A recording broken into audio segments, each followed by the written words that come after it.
Sino bang nakakapanood na nung Alchemy of Soul? Ang Alchemy of Soul ho ay isang Korean Netflix. Tungkol ito sa isang kaharian na merong ipinagbabawal na technique.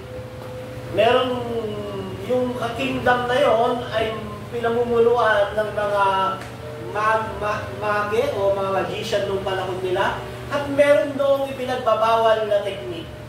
At ang pinagbabawal na technique doon ay yung Alchemy of Soul o paglipat ng kaluluwa ng isang tao patungo doon sa isang tao. So may kwento mo doon na yung isa sa pinakamatandang master nung panahon nila ay nagkaroon ng pagkakaroon ng paggala ng kanyang kaluluwa at iniwan niya yung katawan niya.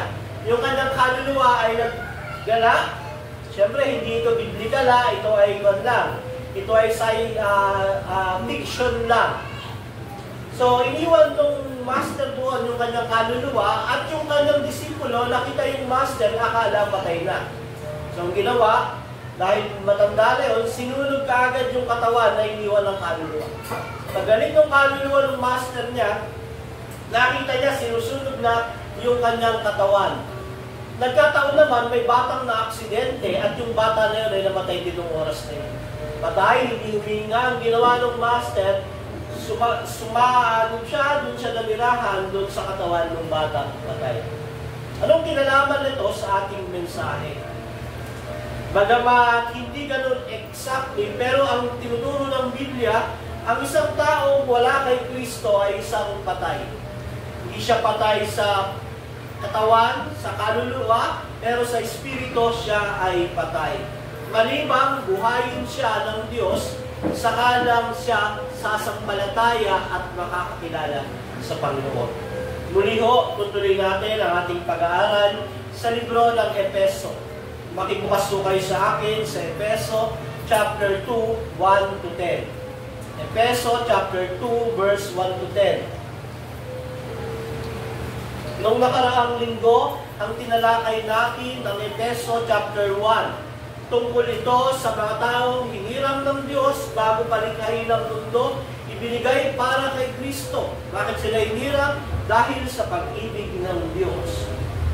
Ngayon, pupunta naman tayo sa ikalawang bahagi kung saan dito ay pinakita ang kalagayan ng tao nung wala pa siya kay Kristo. At kung paano naligtas ang tao dahil kay Kristo. Efeso chapter 2, 1 to 10. Sabayan niyo ako, babasahin ko at basahin niyo rin sa inyong mga Biblia. Noong una ay patay kayo dahil sa inyong mga pagsuway at mga kasalanan. Sinunod ninyo noon ang masamang takbo ng mundong ito at napailalim kayo sa pinuno ng mga kapangyarihan sa impapawid, ang Espiritong naghahari sa mga taong ayaw pasakop sa Diyos. Ang totoo, tayong lahat ay dati ring namumuhay ayon sa paglalasa ng ating laman at sumusunod sa mga hilig ng katawan at pag-iisip. Kaya't sa ating likas na kalagayan, kabilang tayo sa mga taong kinapopuotan ng Diyos. Subalit, sa 4, napakasagana ng habag ng Diyos at napakadakila ng pag-ibig niya sa atin. Tayo'y binuhay niyang kasama ni Kristo noong tayo'y mga patay pa dahil sa ating pagsuway. Naligtas nga kayo dahil sa kanyang kagandahang loob, dahil sa ating pakikipagkaisa kay Kristo Jesus. Tayo'y muling binuhay na kasama niya upang mamunong kasama niya sa kalangitan. Ginawa niya ito upang sa darating na mga panahon ay maipakita niya ang di masukat na kasaganaan ng kanyang kagandahang loob sa kabutihan niya sa atin sa pamamagitan ni Kristo Jesus.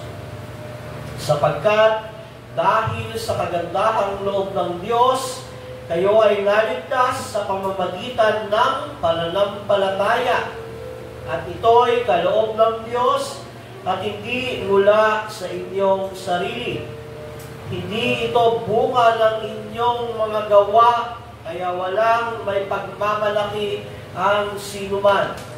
Kung ano tayo ngayon ay gawa ng Diyos, at sa pakikipagkaisa namin kay Kristo Jesus, nilikha niya tayo para sa mabubuting gawa na inihanda niya nung una pa man upang gawin natin. Salamat po sa pagbabasa ng salita ng Panginoon. Ang libro ho ng Epeso ay sinulat ni Apostol Pablo. Ito ay sinulat niya noong AD 60 to AD 61. Nagkaroon po ng ministeryo si Pablo sa bayan ng Epeso noong 53 AD. Mababasa ho natin yan sa Gawa, chapter 18 to 22, kung paano mula sa Corinto, si Pablo ay nag-travel sa Epeso at doon nakipagpaliwanagan siya sa mga sinagoga at marami ang sumampalataya kay Jesucristo. Ang libro ho ng Epeso ay sinulat para sa mga mananampalataya sa Ephesus. Makaramihan sa kanila ay mga Hentil. Pag sinabing Hentil, hindi ho sila mga Israelita. Sila ay kagaya natin o kaya naman ibang bansa, ibang lahi. Pero hindi sila mga Hudyo, kaya ang tawag sa kanila ay Hentil. Ang libro ho ng Epeso ay merong 6 na chapter. Sa unang 3 chapter, chapter 1, 2, 3, ay tungkol sa katuruan o Christian doctrine. Yung pagdating sa sumunod na chapter 4, 5, 6, tungkol naman sa Christian living. So dito, ang libro ng Epeso ay pagtuturo kung paano ang tamang katuruan bilang Kristiyano sa 1 to 3. Sa 4, 5, 6, pagtuturo naman kung paano ang tamang Kristiyanong pamumuhay. Dahil ho, pag mali ang katuruang nakuha natin, natutunan natin, mali ang ating buhay. Wrong living comes from wrong teaching. So yung right teaching will build a right living. Yung tamang turo, magbubunga ng tamang buhay. Yun ang gustong ituro ng libro ng Epeso. So ang Epeso ho ay dating pangalan niya ay Epeso. Siya ay nasa Asia Minor, na ngayon ang bansa na ito ay Turkey. Alam niyo ba yung lugar na yung Turkey? Ano yung Turkey? Pagkatapos ng 29. Joke lang po yun. So, ang Epeso mo ay nasa Asia Minor nung panahon nila. Ngayon ay Turkey na yung bansa na yan. Sumulat si Pablo sa mga taga-Epeso, mababasa natin sa Gawa 28, habang siya ay nakakulong sa Roma. So, prison epistle po ang libro ng Epeso. Sinulat ito to the Ephesians people while Paul was in prison to give them strength para palakasin, patatagin, turuan ng tamang katuruan at turuan ng tamang pamumuhay. So, binasa natin chapter 2 verse 1 to 10, kasama po diyan sa mga tamang katuruan. 1, 2, 3, tamang katuruan niyan bilang isang Kristiyano. At pinapaalala ko yung nakaraan, chapter 1, tungkol sa paghirang ng Diyos. Epeso chapter 1, verse 4. Bago palikhain ng mundo, ay pinili na kayo para kay Kristo. Bakit? Dahil sa pagmamahal ng Diyos. Pagdating sa 2, chapter 10, ipinakilala ni Pablo yung kalagayan ng tao nung wala pa siya kay Kristo. Minsan ho, mas ma-appreciate natin ang isang bagay na meron tayo kung alam natin yung dati nating kalagayan. Halimbawa, umunlad ang buhay mo. Mas ma-appreciate mo yung pag-unlad ng buhay mo kung galing ka sa kahirapan. Kung naranasan mong magbata ng hirap, magutom, maranasan mong walang makain, manghingi, magtrabaho, biglang aasenso yung buhay mo, ma-appreciate mo yung pag-unlad ng buhay mo dahil makikita mo yung dati mong kalagayan. Hindi kagaya nung halimbawa, pinanganak kang mayaman, minana mo yung kayamanan mula sa iyong ama at anak, ina, hindi mo naranasang maghirap, hindi mo masyadong ma-appreciate. Pero kung dinaanan mo lahat, wala kang pag-asa nung sa kahirapan mo, bigla kang pagpapalain ng Panginoon, asenso ka, ma-appreciate mo yung kalagayan mo na yan dahil sa pinagdaanan mo. Ito ang gustong ituro ni Pablo sa Efeso chapter 2. Ipaalala sa bawat Kristiyano yung dati niyang kalagayan noong wala pa siya kay Kristo. Kaya po ang tawag sa ang pamagat ng ating mensahe, ang saganang biyaya ng Diyos. It is hard to appreciate the grace of God if we don't know kung ano ang ating kalagayan bago natin maranasan ang biyaya ng Diyos. So meron po tayong 3 puntos. Ang natural na kalalagayan ng wala kay Kristo. Ang dati mong kalagayan nung wala ka kay Kristo. Pangalawang puntos natin, ang bunga ng biyaya ng Diyos. Nung wala ka kay Kristo, yung dati mong kalagayan. Second point, the fruit of grace. Ang bunga ng biyaya ng Diyos. Pangatlo, ang layunin ng biyaya ng Diyos. Nawa ang bawat isa, mga minamahal kong kapatid kay Kristo, mapagpala ng mensahe ngayong umaga. Umpisahan mo natin sa ang natural na kalalagayan ng wala kay Kristo. Ang natural mo ng kalagayan ng wala kay Kristo, ang tawag natin yung total depravity. Siya ay patay. Basahin natin yung Efeso chapter 2, verse 1 to 3. Sabi diyan, nung unay, patay kayo dahil sa inyong mga pagsumay at mga kasalanan. Sinunod ninyo noon ang masamang takbo ng mundong ito at napailalim kayo sa pinuno ng mga kapangyarihan sa isimpapawid. Espiritong naghahari sa mga taong ayaw pasakop sa Diyos. Ang totoo, sabi ni Pablo, tayong lahat ay dati rin namumuhay ayon sa pagnanasa ng ating laman at sumusunod sa mga hilig ng katawan at pag-iisip. Kaya, sa ating likas na kalagayan, kabilang tayo sa mga taong kinapupuotan ng Diyos. Ito ang dating kalagayan ng mga wala kay Kristo. Kapatid, kung ikaw ay wala kay Kristo ngayon, ito ang dati mong kalagayan. Pero kung wala ka pa kay Kristo ngayon, ito ang natural na kalagayan mo. Walang biro, walang bola. Ito ang kalagayan ng isang taong wala kay Yesu Kristo. Patay, nakailalim sa pinuno ng kapangyarihan ng himpapawid, ayaw pasakop sa Diyos, namumuhay sa pagnanasa ng laman, sumusunod sa hilig ng katawan, at kabilang sa mga taong kinapupuotan ng Diyos. Hindi ho magsisinungaling ang Biblia. Maaaring may nagsasabi sa iyo, mahal ka ng Diyos. Oo, pero pag na kay Kristo ka. Pero kung wala ka kay Kristo, para sa iyo ang unang puntos. Ano yung mga nakita natin dyan? Una, patay sa kasalanan. Yung mga taong wala kay Kristo, o tayo na kay Kristo, yung dati nating kalagayan, tignan natin. Balik dalaw tayo sa dati nating kalagayan. Tayo ay patay sa kasalanan. Spiritually dead. Buhay ka, humihinga ka, naglalakad, kumikilos, meron kang kaisipan, may puso, may damdamin, pero spiritually dead ka. Yan ang gusto sabihin ni Pablo. Ikaw ay walking dead. Spiritually. Ang ginamit kong Greek word ay nekros. Ibig sabihin, tumutukoy sa mga taong patay spiritually, as in dead. Wala talaga. Walang buhay yung spirito. Kung i-orientate mo yung espiritu niya, patay talaga. So yun yung tinutukoy ni Pablo, sa dati kayong mga patay. At ang lahat mo ng tao ay patay spiritually unless sila ay na kay Kristo na. So paano mo may treasure yung kalagayan ng ngayon bilang isang Kristiyano? Inire-remind ka ng Bible. Ito yung dati mong kalagayan. Hopeless. Walang pag-asa. Ano bang magagawa ng patay, mga kapatid? Wala ho. Walang magagawa ang patay.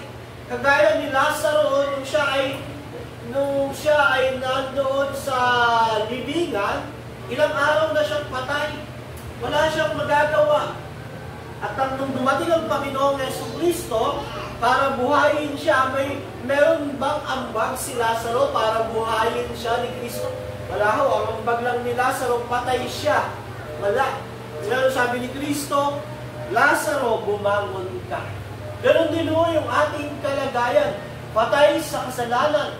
Unless kumilos ang Diyos Espiritu Santo sa kapangyarihan ng Ama at ng Espiritu ng Panginoong Jesucristo, bumuhayin ka o binuhay ka na. Kaya ka ngayon Kristiyano, kaya ka may pananampalataya sa Diyos dahil merong bumuhay sa iyo. At sigurado ko, hindi ikaw iyon. Wala akong nakita na siya ang bumuhay sa kanyang sarili. Ang bumuhay lagi ang Diyos. So dito ho, patay sa kasalanan. Pangalawa, alipin ng Diablo. Diba? Sinusunod ninyo noon ang masamang takbo ng mundong ito, sabi ng Bible, na pailalim sa pinuno ng kapangyarihan.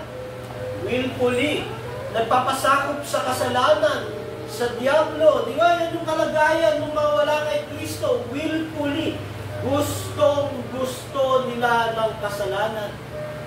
Lumalakad kagaya ng mundong ito. Nangungusap kagaya ng mundong ito. Nag-iisip kagaya ng mundong ito. Namumuhay kagaya ng mundong ito. Pinaghaharian ni Satanas ang buong pagkatao ng mga taong wala kay Jesucristo. Ang kanyang will, ang kanyang mind, ang kanyang emosyon, lahat yan dominated ni Satan. Kaya dati, nung wala ka kay Kristo, iyon yung kalagayan mo, alipin ka ng Diablo. Sakit mo ang katotohanan, pero yan ang Biblia. Yan ang tinuturo ng Biblia. Hindi mo pinapadala ang pastor para utuin kayo, bigyan kayo ng inspirational, motivational message. Ang ginagawa at trabaho ng pastor, ituro sa inyo kung ano ang itinuturo ng Biblia.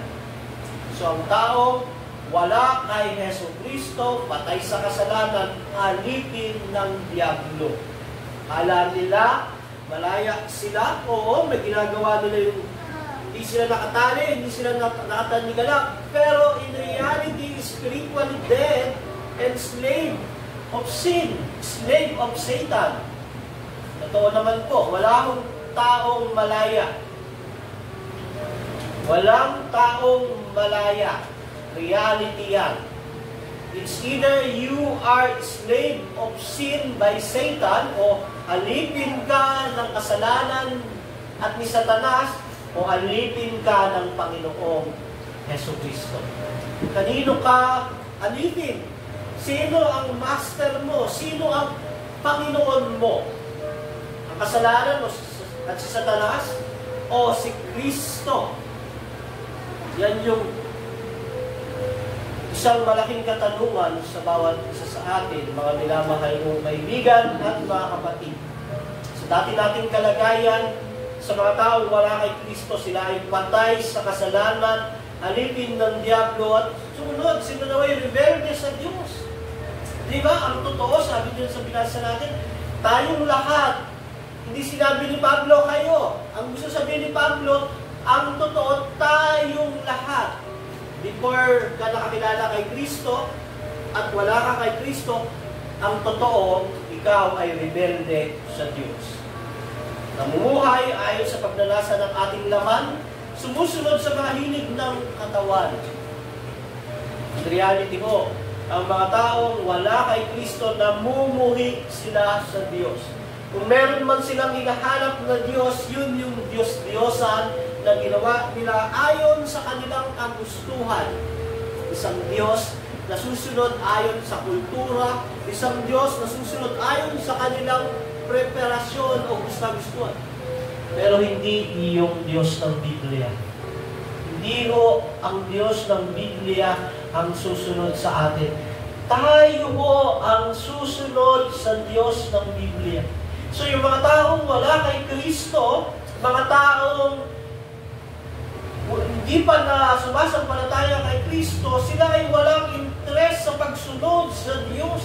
Kaya nga, kahit anong share mo sa kanila, anong convince mo sa kanila para magsimba, manalangin, magbasa ng Word of God, Wala silang interest kasi nga rebelde sila sa Diyos. Yung kasalanan na nasa loob nila, yung pagiging alipin nila ni Satanas, kinokontra yung kalooban ng Diyos kasi rebelde sila sa Diyos. Unless iligtas sila ng Panginoong Jesucristo sa kapangyarihan ng Espiritu Santo, saka lang sila magkakaroon ng desire na sumunod sa Diyos. Kaya nga, kung meron tayong mga kaibigan, mga mahal sa buhay, na wala kay Kristo, in reality, mga kaibigan ko, rebelde sila sa Diyos. Kahit anong kumbinsi mo, kahit anong pilit mo, ayaw nila. Lagi silang may katwiran. At ang pinaka-demonic na katwiran ng tao ngayon, hindi naman ako nakakalimot sa Diyos. Hindi ako nagsisimba, pastor, pero hindi ako nakakalimot sa Diyos. Demonic idea yan. Idea na pinapasok ni Satan sa puso at isip ng mga rebelde sa Diyos. Ang tawag mo niya, palusot, panlilinlang na kaya mong dayain ng Diyos, na kaya mong nakakala mo, hindi niya alam yung puso at isip mo. In the first place, yung kinalimutan mo yung araw ng pagsamba, nakalimot ka na sa Diyos noon. Paano sasabihin? Hindi naman ako nakakalimot sa Diyos. Yung wala kang panahon sa araw ng pagsamba, isang palatandaan na yun na nagrebelde ka sa Diyos. Kung tayo ay Kristiyano, may mga kasalanan tayong ganito, pagsisihan niyan, mga mahal na kaibigan at kapatid. Sa mga taong wala kay Kristo, ang kailangan niya ang Ebanghelyo at lagi niyong ipanalangin. So yung mga wala pa kay Kristo, sila ay mga idolaters, sumasamba sa Diyos-Diyosan. Hindi lang po mga ribulto yan. Anumang bagay na pinapalit mo sa Diyos ay Diyos-Diyosan. Pwedeng trabaho, pwedeng pamilya, pwedeng bisyo, anuman na inuna mo, higit sa Diyos. Idolatry mo yan. Pero kung inuna mo ang Diyos, nagtagumpay ka laban sa idolatria. Pero yung mga wala kay Kristo, yun ang kalagayan nila. Yun ho ang dati nating kalagayan. Meron tayong Diyos, pero Diyos-Diyosan. Hindi yung Diyos ng Biblia. So itong tinuturo ni Pablo, pinapakita niya, para i-treasure natin yung biyaya ng Diyos, pinapakita niya yung kaawa-awa nating kalagayan. At ang pinakamabigat sa huling versikulo na binasa natin, kinapupuotan ng Diyos. Diba? Nababasa niyan, Pastor, ang Diyos ay pag-ibig. Hindi siya marunong mapuot. Actually, kung pag-ibig ang Diyos, dapat mapuot siya. Diba? Kung ang Diyos ay totoong umiibig sa kabutihan, sa kabanalan, dapat mapuot siya sa kasalanan. Yun ho, yung balance ng love, yung hatred against unloving. Diba? Kung ang Diyos ay love niya ang kabutihan, righteousness, ang holiness, sigurado dapat marunong siyang mapuot sa kasalanan, sa pagre-rebelde, sa pagiging alipin ni Satanas. At sa mga tao wala kay Kristo, yun ho, yung dating kalagayan, ay yung kalagayan nila ngayon. At yun yung kalagayan mo dati, kapatid. Kinapupuotan ka ng Diyos. Diba sabi? Kaya sa ating likas na kalagayan, ibig sabihin, yung nature natin, yung nung wala pa tayo kay Kristo. Okay. Nung wala pa tayo kay Kristo, minana natin yung kasalanan mula kay Eva at Adan. Binasa natin sa ating confession bilang Baptist, na dahil sa pagbagsak ni Eva at ni Adan, yung mga tao na susunod sa kanya na naisisilang sa mundong ito, mamanahin yung kasalanan na yun. At dahil sa kanilang likas na kalagayan, sabi ni Pablo, kaya sa ating likas na kalagayan, kabilang tayo sa mga taong kinapupuotan ng Diyos. Kung wala ka kay Kristo, kapatid, namumuhi sa iyo ang Diyos. Kung wala ka pa kay Kristo ngayon, yun yung tamang word. Mahal ka ng Diyos as creation niya, bilang nilikha niya, pero dahil namumuhi siya sa kasalanan, napupuot siya sa iyo. Pero kung na kay Kristo ka, sumasampalataya ka kay Kristo, nagtitiwala ka kay Kristo, yung pagmamahal ng Diyos para sa iyo.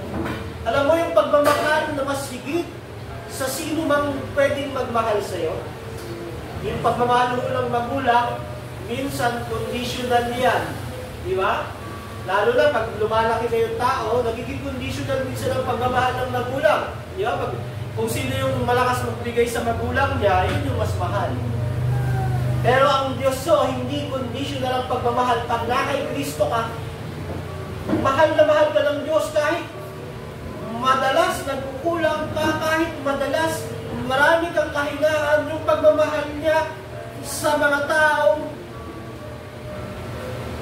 maraming ginagawa sa Diyos, konti ang ginagawa lang sa Diyos, basta na kay Kristo, pantay. Kaya nga ho, yung pagmamahal ng Diyos sa isang pastor, kagaya din lang ng pagmamahal ng Diyos sa ordinaryong miyembro ng kanyang simbahan. Bakit? Dahil kay Kristo. Kaya kung wala ka kay Kristo, kinapuputan ka ng Diyos. Pero kung na kay Kristo ka, isipin mo yung pinakamataas na antas ng pag-ibig at pagmamahal, yun yung pinadadama ng Diyos sa iyo. Oo, hindi nawawala ang pagsubok, hindi nawawala ang problema, hindi nawawala ang kapigatian, pero para sa iyo ang Diyos dahil kay Kristo. Pero kung wala ka kay Kristo, laban sa iyo ang Diyos. Kaya nga, mga kapatid, na kay Kristo ka, na kay Kristo tayo, para sa iyo ang Diyos. Sa gitna ng kapigatian, kahit laban sa iyo ang lahat ng tao, kung si Kristo ay nasa iyo, para sa iyo ang Diyos. At yun ang pinakamahalaga sa lahat, sa mundong ito. Kahit itakwil ka ng mundong ito, kung si Kristo ay panig sa iyo, sino ang laban sa iyo? So sa dati nating kalagayan, sa kalagayan ng wala kay Kristo, sila ay patay sa kasalanan, alipin ng diablo, rebelde sa Diyos, kinapuputan ng Diyos. Ang point, hopeless people. People without Christ in their life are the hopeless people. Walang pag-asa, ang meron lang sila, yung anger and wrath of God. Sa mga taong wala kay Kristo, meron lang sila yung pukot at galit ng Diyos. Sa mga taong na kay Kristo, nasa kanila yung pagmamahal ng Diyos. So ang challenge, kapatid, kapag hindi natin alam ang ating kaawa-awang kalagayan at sitwasyon dati, hindi natin makikita ang kabutihan ng Diyos at kanyang biyaya. Hindi natin kayang kumanta ng Amazing Grace dahil hindi natin nakikita yung kadilimang pinalalagyan natin. Unless makita natin yung kawalang pag-asa natin, tapos niligtas tayo ng Diyos sa pamamagitan ni Kristo, kakanta tayo ng Amazing Grace, how sweet it is to save a wretch like me. Pwede natin kantahin yung wonderful grace of Jesus. Yung kahangahangang biyaya sa akin ay nagligtas. Kaya nga, hindi may papakita ang kadiliman ng kasalanan, hindi may papakita ang liwanag ni Jesucristo. Without the darkness of sin, hindi may papakita yung liwanag ni Jesucristo. Pag tanghaling tapat, tumingin kayo sa labas, may makikita kayong bituin, mga kapatid. Bakit wala kayong makitang bituin? Halimbawa, tanghaling tapat. Bakit? May araw. Pero pag napakadilim ng gabi, makikita niyo ba yung bituin? Pag napakadilim, makikita niyo ba yung bituin? Siyempre, bakit? Kasi nang madilim yung bituin, nagliliwanag. Ganon ang pinipinta ng Diyos. Yung kadiliman ng kasalanan, ipinapakita para maipakita yung bituin na nagliliwanag ng Panginoong Jesucristo. Ang kanyang biyaya na nagliligtas sa mga taong makasalanang kagaya natin. Yun ang gustong sabihin ni Pablo sa Efeso, chapter 2. Wala kayong pag-asa, hopeless, namumuhay sa kasalanan, pero dumating ang biyaya ng Diyos, si Kristo, nagliliwanag. Mula sa kadiliman, hinango kayo, binigyan ng bagong buhay, bagong pag-asa. Minahal ng Diyos, ginawang anak ng Diyos. That will goes to our second point, ang bunga ng biyaya ng Diyos.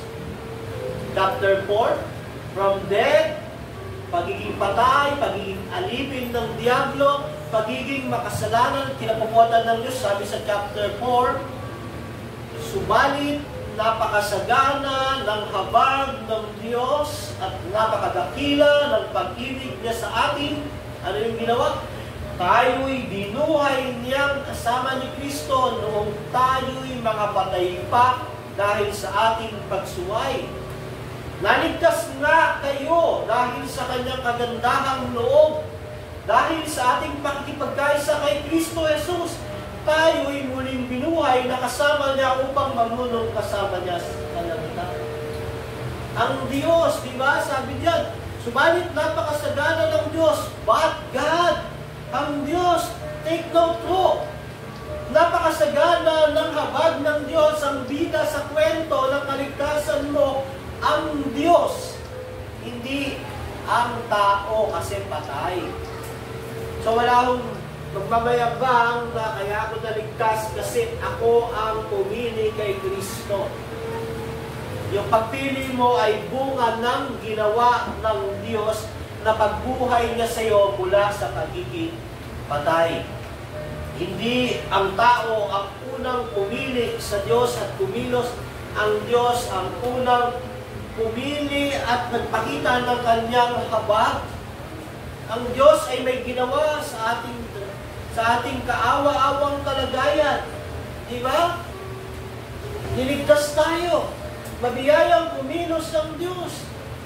Yung mga dating rebelde sa Diyos, minahal niya.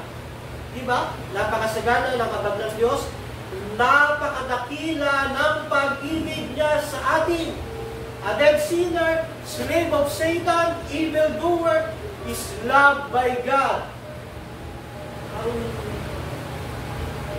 hirap minsan unawain niya. Yung masama, makasalanan, kaaway ng Diyos, kinabubutan ng Diyos, minahal ng Diyos.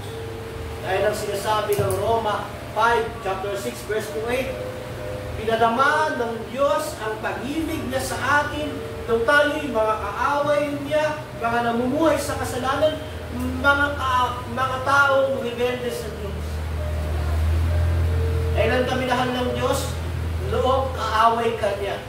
Kailan kami minahal ng Diyos? Noong panahon kinamumuhian ka niya at rebelde ka sa Kanya. Kung noong panahon masama ka, minahal ka ng Diyos. Habang makasalanan tayo, kaaway ng Diyos, mahina, namatay si Kristo para sa atin. You know yung the best expression ng greatest love, dying for the enemy. Sino kayang mamatay para sa kanyang kaaway? Kayo kaya nyo mamatay para sa mga taong ayaw nyo? Bawa, siniraan kayo, chinismis kayo, inalimusta kayo, inalibura kayo, lahat ng masasakit ginawa sa inyo. Tapos sasabihin nung may magre-request sa inyo, kapatid, pwede ka bang mamatay doon sa tao na yun para mapawalang sala siya? Hindi mo kaya, kapatid. Hindi mo kaya mamatay sa tao, kaaway at pinamamuhin. Pero dito, ang Diyos, pinakita niya yung greatest love by dying for His enemy. Tayo, dating kaaway ng Diyos, binuhay dahil sa pag-ibig niya na napakadakila. Meron dakilang pag-ibig, iyon ay galing sa Diyos. Wala akong mas dadakila pa sa pag-ibig ng Diyos sa pamamagitan ng Panginoong Jesucristo. Kaya nga yung ganyan na lamang ang pag-ibig ng Diyos sa sanlibutan, kaya binigay niya ang kanyang kaisa-isang anak upang ang sino mang sumampalataya ay hindi mapahamak, kundi magkaroon ng buhay na walang hanggan. Pero muli, ang gusto ipunto rito, mga kapatid, napakasagana ng pag-ibig ng Diyos. At ang pag-ibig na yan ay sapat para ikaw ay maging tapat sa Diyos.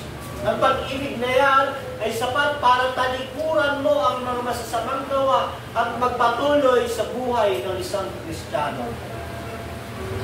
Sumunod, binuhay kasama ni Kristo, chapter 5. Tayo'y binuhay niya kasama ni Kristo nung tayo'y mga patay pa dahil sa ating pagsuway. Patay, binuhay. So ang patay, walang magagawa. Binuhay siya ng Diyos. Di ba? Nakita natin na hindi obligado ang Diyos buhayin at iligtas ang isang taong makasalanan at kaaway na. Wala hong obligasyon ang Diyos na iligtas, buhayin yung rebelde, kaaway ng Diyos.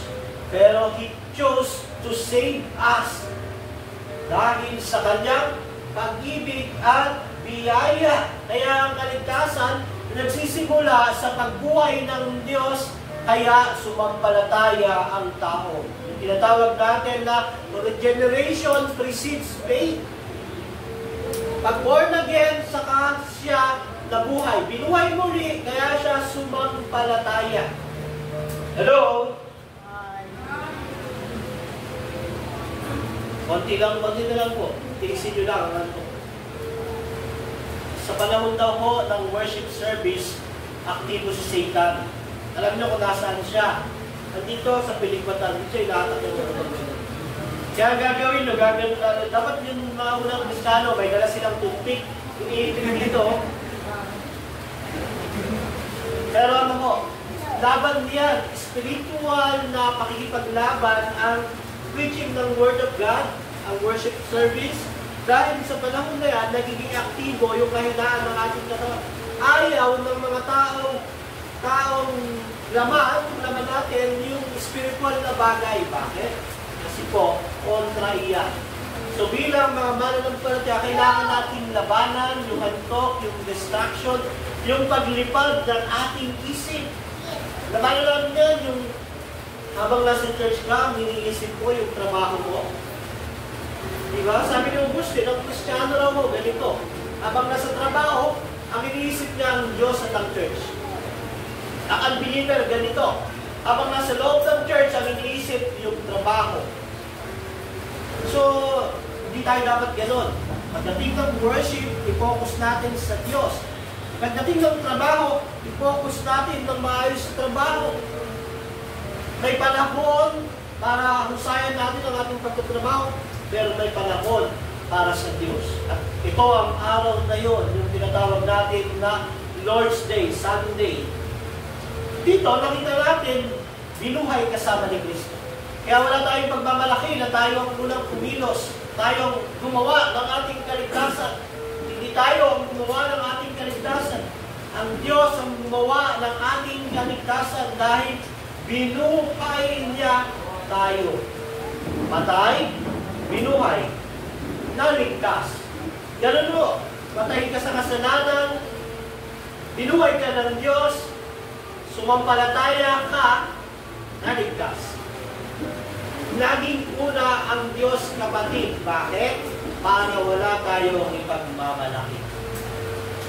Bukod doon, binagyan daw ng pamumuno kasama niya. Sa verse 6, dahil sa ating pakikipagkaisa kay Kristo, tayo'y muling binuhay na kasama niya upang mamuno kasama niya. From dead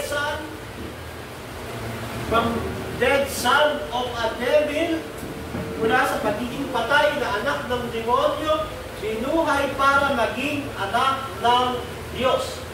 Yung mga taong na kay Kristo, anak ka ng Diyos. Yung mga taong nagtitiwala, sumasampalataya kay Kristo, anak ka ng Diyos. Kahit yung kalagayan mo ay napakaaba, napakadaming problema, anak ka ng Diyos, kapatid. Ano man ang kalagayan mo, hindi dinidefine ng estado mo sa buhay ang pagiging anak ka ng Diyos. Hindi porket mayaman ang isang tao, anak siya ng Diyos. Hindi porket mahirap ang isang tao, hindi na siya anak ng Diyos.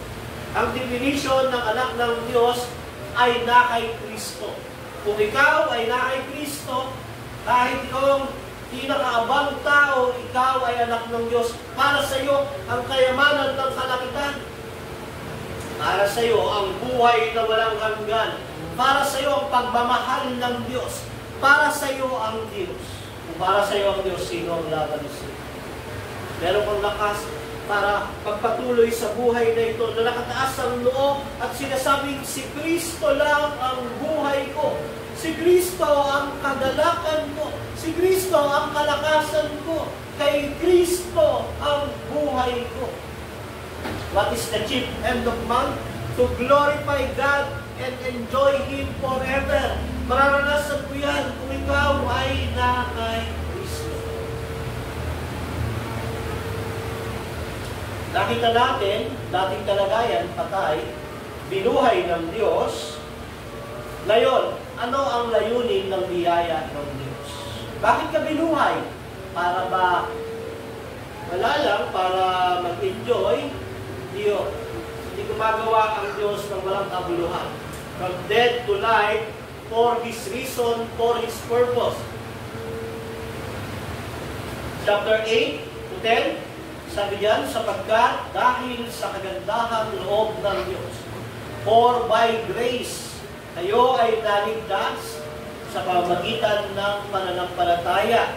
At ito ay kaloob ng Diyos at hindi mula sa inyong sarili. Ito muna natin sa 8.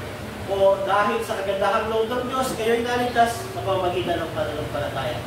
Grace through faith, not by works, not from yourself. Grace through faith, not from yourself. Biyaya, pananampalataya, hindi mula sa inyong sarili. Chapter 9, hindi ito bunga ng inyong mga gawa, kaya walang may pagbabalaki ang sila. Sabi, hindi ito bunga ng inyong mga gawa, kaya walang may pagmamalaki ang sinuman. Hindi ito bunga ng inyong mga gawa, kaya walang may pagmamalaki ang sinuman. Naligtas ang tao dahil sa biyaya ng Diyos sa pamamagitan ng pananampalataya kay Kristo, hindi mula sa inyong sarili. Hindi ito bunga ng inyong mga gawa, kaya walang may pagmamalaki ang sinuman. Hindi naman mahirap intindihin yun, di ba? Diba? Hindi mayroong intindihin yung kaligtasan, kagandahang loob ng Diyos, sa pamamagitan ng pananampalataya kay Kristo, hindi galing sa iyong sarili, hindi bunga ng inyong mga gawa, kaya walang may pagmamalaki ang sino. Paano maliligtas ang tao, mga kapatid? Sa kanyang sarili ba? Sa kanyang mga gawa? Paano? Sa kagandahang loob ng Diyos, sa pamamagitan ng pananampalataya kay Kristo. Very basic ang Bible. Very simple. Pero hanggat patay sa kasalanan ng tao, hindi na kayang unawain ang salita ng Diyos. Dahil hindi kumikilos ang Espiritu ng Diyos sa kanyang buhay. Unless buhayin ka ng Diyos. Alam niyo, bago ako na born again, naging isang mananampalataya ng Panginoong Jesucristo. Lumaki naman ako nagbabasa ng Bible. Lumaki ako nagsisimba. Actually, meron kaming binabasa ng balita ko, yung Jehovah na Bible, Genesis to Revelation, creation hanggang matapos. Pero alam nyo, wala yung Espiritu ng Diyos para gabayan ako sa pag-aaral. Ang paniniwala ko noon, maliligtas ang tao sa pamamagitan ng mabubuting gawa. Sa kanyang sarili. Yabang ko nun, sabi ko, maliligtas ako dahil sa aking sarili. Pero pag binasa mo ang Biblia, malinaw, hindi ito bunga ng inyong mga gawa, kaya walang may pagmamalaki sa iyo. So, ang salvation is by grace alone, through faith alone, in Christ alone. So, may naging topic po tayo nung Friday tungkol kay Santiago, mga kapatid. Malinaw naman sa inyo. Sabi na si Santiago, ang tinuturo niya yung bunga ng pananampalataya. Pero ang kaligtasan ay biyaya ng Diyos. Pero, hindi mo natatapos sa 9. Pumunta tayo sa 10. Kung ano tayo ngayon ay gawa ng Diyos. Sabi ni Pablo, kaya ka naligtas dahil gawa ng Diyos. Sa pamamagitan ng pakikipag-isa natin kay Kristo, nilikha tayo para saan? Para sa mabubuting gawa na inihanda niya nung una pa man kung paggawin natin. Hindi ka maliligtas ng mabubuting gawa mo, pero pag naligtas ka, ang layunin ng Diyos, kaya ka niya iniligtas para saan? Para sa mabubuting gawa. Hindi mo natin inaalis ang gawa. Ang gawa ko ay bunga, hindi ugat ng kaligtasan. Kasi, pwede mong sabihin sa akin, Pastor, naligtas ako sa pamamagitan ng biyaya, pananampalataya kay Kristo. Pero nakita ko naman yung buhay mo, hindi naman nagbabago, ganun pa rin. Wala ka pa rin pagmamahal sa salita ng Diyos, hindi ka naman nag-church, pag gusto mo lang. Wala talagang pagbabago kahit maliit. Hindi ka nakikipaglaban sa kasalanan, ini-endure pa yung kasalanan. Hindi mo pwedeng sabihin totoo yung sinasabi niya unless hindi mo makita sa buhay niya. At ito ho, ang isang katibayan na ligtas ang tao. Alam niyo, pag nagkasala siya, namumuhi siya sa sarili niya, alam niya yung kasalanan, nagagalit siya. Alam niyo, pag hindi ligtas ang tao, mahal pa rin niya yung kasalanan niya. Dinidepensa pa niya, sasabihin pa niya, hindi naman ako kasing sama ng mga nakakulong eh. Hindi naman ako gano'n eh. Alam niyo, yung tao ligtas, pagsisisihan niya yung kasalanan. Magkaiba ang nagkakasala sa namumuhay sa kasalanan. Yung nagkakasala, mga ligtas. May mga taong nagkakasala na ligtas. Pero walang niligtas ang Diyos na namumuhay pa sa kasalanan. Mga kapatid, magkaiba ang nagkakasala sa namumuhay sa kasalanan. Alam ko yung mga taong ligtas na, nagkakasala pa dahil nasa laman sila. Pero hindi sila namumuhay sa kasalanan. Pero ating may papayo, may sasabi ayon sa Biblia, patayin mo lagi ang kasalanan na yan. Labanan mo yung kasalanan na yan, tutulungan ka ng Espiritu ng Diyos na nasa iyo. Huwag ka lang mamuhay sa kasalanan. Dahil yung mga taong na kay Kristo, hindi na namumuhay sa kasalanan. Ang nangyari, nakikipaglaban sa kasalanan. Naintindihan ko, mga kapatid, minsan may nadadapa sa atin.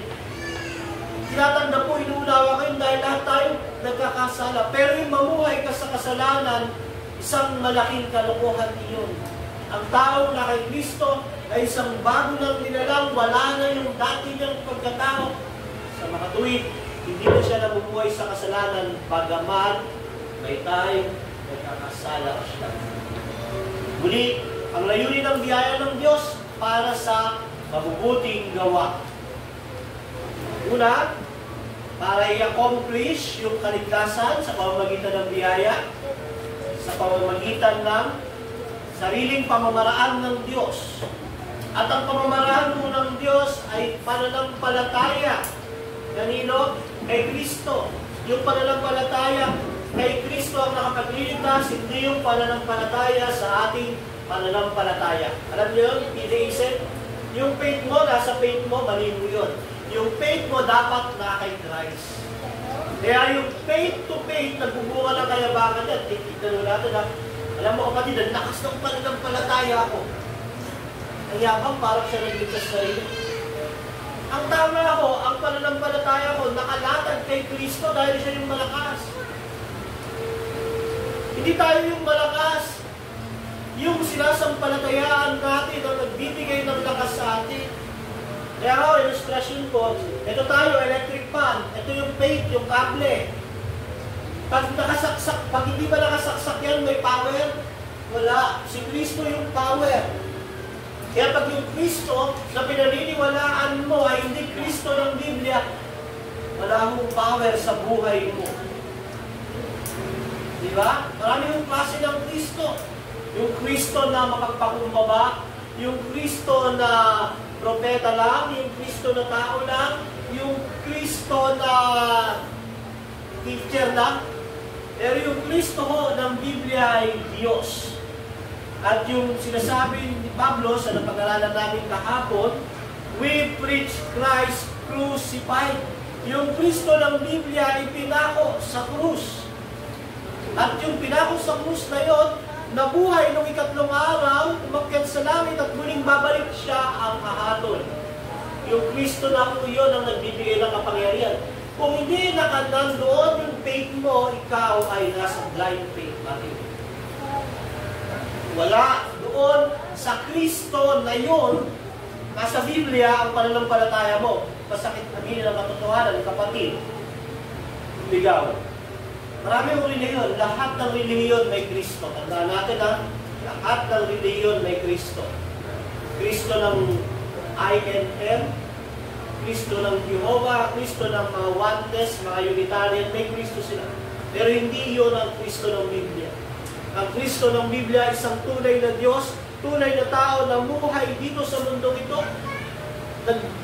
Naggumawa ng buhay na perpekto, sinunod ang kautusan para mapunta sa atin yung katwiran na at pinako sa krus.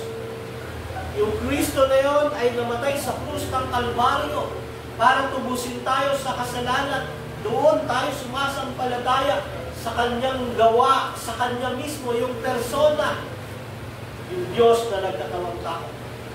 At ang Kristo na ito ay nagahari sa mga mananampalataya, nagahari sa Kanyang iglesia. At ang Kristo na ito ay babalik para katulad.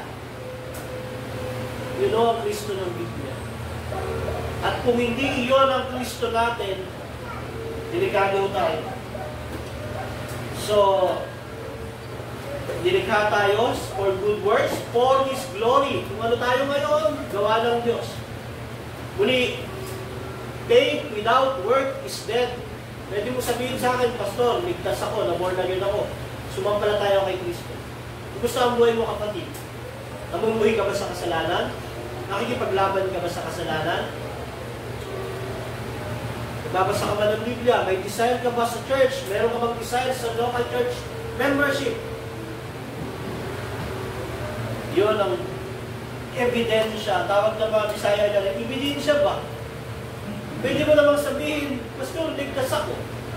Born again ako. Kristiyano ako. Ebidensya ba yun? Yun ang basihan ng tao. Sa harapan ng Diyos, kung naligtas ka talaga, hindi natin makikita. Pero sa harapan natin, makikita yan sa pamamagitan ng mabubuting gawa. Hindi ka magiging perfect, kapatid. Alam ko yan, magkakasala ka, madadapa ka, tanggap ko yan bilang kapatid ko kay Kristo, na madadapa ka, magkakasala ka. Pero hindi ko kayang tanggapin yung mabuhay ka pa rin sa kasalanan, na mahal mo yung kasalanan. Kasi ang totoong niligtas ng Diyos, sumampalataya kay Kristo, magkakaroon ng bagong buhay. Kaya lang, faith without works is dead. Pinakita ng Diyos ang Kanyang kaluwalhatian, pag-ibig, awa, biyaya, pagiging soberano at makapangyarihan sa Kanyang gawa ng kaligtasan sa mga taong walang pag-asa, makasalanan, niligtas na tayo sa pamamagitan ng Panginoong Jesucristo. O anong biyaya, anong napakalaking biyaya nito?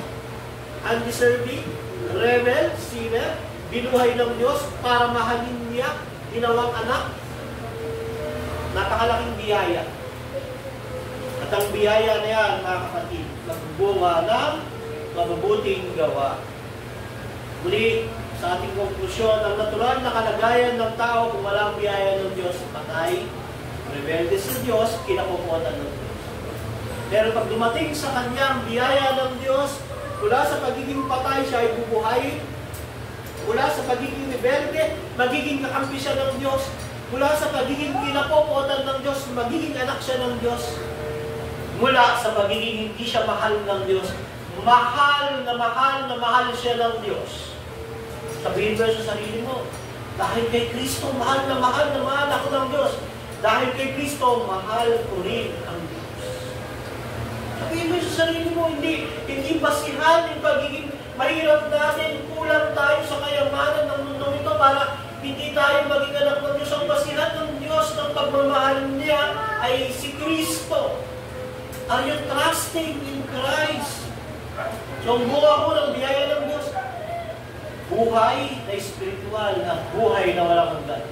At ang layunin ng biyaya ng Diyos ay mabubuting gawa. Good works. Di makapagliligtas ang good works, pero iyon ang katibayan na ikaw ay ligtas. Muli, sa mga minamahal kong kapatid na na kay Kristo, mahal na mahal kayo ng Diyos. Pagpakatatag, pagpakatibay, habang nabubuhay sa mundong ito, linangin ninyo ang mga kakayahan ninyo at gamitin para maluwalhati ang Diyos. Kung ikaw ay isang tatay, mahalin mo ng mainam ang iyong asawa. Paglingkuran mo ng mainam ang iyong asawa at iyong anak. Magtrabaho ka ng buong sikap para magpaahon ng buhay nila para sa kaluwalhatian mo. Kung ikaw ay nanay, magpasakop ka sa iyong asawang lalaki at kalingain mo ang iyong mga anak. Bilang isang babae na anak ng Diyos, luwalhatiin mo ang Diyos sa pamamagitan ng pagmamahal sa mga anak mo at sa asawang binigay sa iyo ng Diyos. Kung ikaw naman ay anak, galang mo at respeto ang iyong mga magulang dahil kung wala sila, Hindi ka naman lalabas sa mundo ito. Sila ang ginamit ng Diyos na dadaanan mo para mabuhay sa mundo ito. Kaya habang nabubuhay ka bilang anak, mahalin mo ang magulang mo, irespeto mo sila. So ito yung good words para sa kapwa. Pero para sa Diyos, gagawa ng anumang Diyos-Diyosan. Larawan man yan, pera man yan, trabaho man yan, pamilya man yan, mabuhay magpapalit ang Diyos. Pangilin mo ang araw ng pagsamba. Nalangin, magbasa ng Biblia, at huwag mong kakalimutan ang araw ng ating pagsamba. Dahil ang 6 na araw, binigay ng Diyos para sa maggawa. At ang 7 araw sa lumang tipan ay para sa kapahingahan. Sa bagong tipan, pinulpil ni Kristo yung highest fulfillment doon sa unang araw pa lang kapahingahan na bago ka gumawa sa loob ng 6 na araw. Kaya ang Panginoong Jesucristo, natapos niya ang kanyang gawa sa krus ng Kalbaryo sa pagliligtas ng tao, nabuhay siya noong unang araw at yun ang araw ng linggo. Kaya tayo sumasamba ang araw ng linggo, sineselebrate natin ang pagkabuhay ng Panginoong Jesus, kung paano tayo ay darating ang palang bubuhayin din kagaya niya sa isang buhay na ganap at kasiya-siya. Walang kasalanan, walang kasamaan, perfecto. Walang hirap, walang puso. Pero kapatid, kung ikaw ay wala kay Kristo, hindi mo mararanasan iyon. Hindi mo mararanasan ang buhay na ganap at kasiya-siya kung wala ka kay Kristo dahil ang naiiwan lang sa iyo ang puot at galit ng Diyos sa kasalanan. Kung gusto mong makaligtas sa puot at galit ng Diyos sa kanyang paghatol, kung gusto mong maranasan ang pagmamahal ng Diyos, pagsisiyan mo ang kasalanan mo, talikuran, at ang pinakamahalagang bagay ay ang sumampalataya ka at magtiwala kay Yesu Kristo para sa iyong kaligtasan. Walang ibang daan ang kaligtasan, si Jesus lang. Hindi mo lahat ng daan ay papunta sa Roma na madalas natin naririnig. Parehas kang reliyon, papunta rin sa Diyos. Pwede, pero dalawa ang pupuntahan mo pagdating mo sa Diyos. Either sa impyerno ka o sa langit. Pero isa lang po ang daan para sa kaligtasan, si Kristo. Paano sinasabi niya? Si John 14:6, ako ang daan, ang katotohanan, at ang buhay. Walang makakaparoon sa Ama kung wala siya. Kaya kung ikaw ay wala kay Kristo, ito na yung panahon. Sumampalataya at magtiwala ka sa anak ng Diyos na pinako sa krus para tubusin ang iyong mga kasalanan. Ikaw ay maliligtas, magkakaroon ng buhay na walang hanggan, at mamuhay ka bilang isang Kristiyanong tapat kay Kristo. Kung wala ka pa kay Kristo. Pero pag na kay Kristo ka, mahal ka ng Diyos, kapatid. Dahil kay Kristo. Iniibig ng Diyos ang lahat ng meron sa iyo, pero lang yung pagkakasala.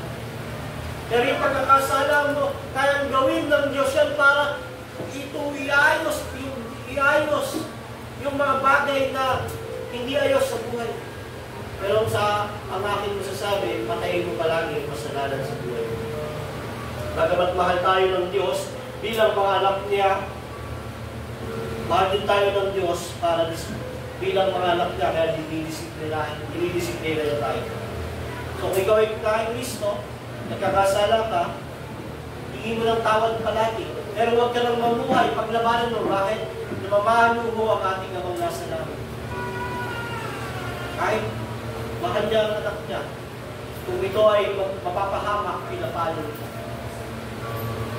So, bilang mga nakay Kristo na, pagsikapan natin sa awa ng Diyos, sa kapangyarihan ng Espiritu Santo, mamuhay ng may katapatan at pagsunod sa ating Diyos. Nawahaw, naging biyaya at pagpapala, ang pinakamahalagang parte ng ating pagsamba. Tayo ay patay dati, binuhay ng Diyos sa pamamagitan ni Kristo para sa mabuting gawa. Sumampalataya, magtiwala kay Kristo, ano ba ang ating pinagdaraanan. At mabuhay bilang isang tapat